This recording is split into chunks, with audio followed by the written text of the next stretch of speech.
জাতীয় নির্বাচন নিয়ে অনিশ্চয়তা বাড়াবে গণভোট বিতর্ক। এবার নতুন করে জন্ম দিয়েছে গণভোট নিয়ে বিতর্ক, যার দিনক্ষণ ঠিক না হলে যার প্রভাব জাতীয় নির্বাচনেও পড়তে পারে বলে মনে করছেন বিশ্লেষকরা। পাশাপাশি জনগণের অংশগ্রহণ ছাড়া গণভোট সফল হওয়া নিয়ে শঙ্কাও দেখছেন কেউ কেউ।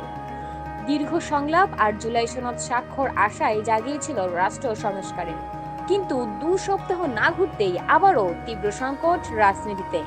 এবারের বিষয় গণভোট। স্বাধীনতার পর থেকে এ পর্যন্ত দেশে গণভোট হয়েছে 3বার। প্রথম দুটি 1977 ও 1985 সালে সামরিক শাসক জিয়াউর রহমান ও হুসেইন মোহাম্মদ এরশাদের প্রশাসনিক ক্ষমতাকে বৈধতা দিতে। আর সবশেষ গণভোটটি ছিল 1991 সালে, যার মাধ্যমে রাষ্ট্রপতি শাসিত সরকার ব্যবস্থার বদলে পুনঃপ্রতিষ্ঠা করা হয় সংসদীয় গণতন্ত্র।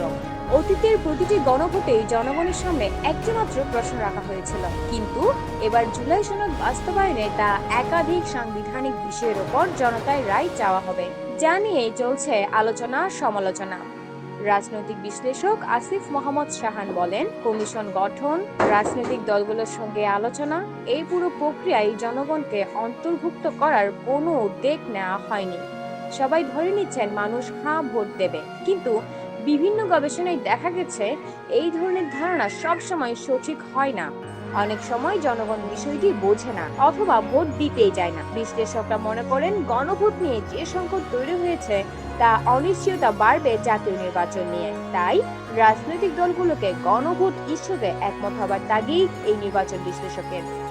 নির্বাচন বিশেষজ্ঞ ডক্টর আব্দুল আলিম বলেন, গণভোট যখন হোক না কেন, সেটা নভেম্বর, ডিসেম্বর বা ফেব্রুয়ারিতে হোক, প্রতিটি দলকে এক জায়গায় আসতে হবে। তাদেরকে বুঝতে হবে যে একটা নির্দিষ্ট তারিখ আমাদের দরকার, সেই তারিখটা না হলে পুরো প্রক্রিয়াটা স্থবির হয়ে যেতে পারে।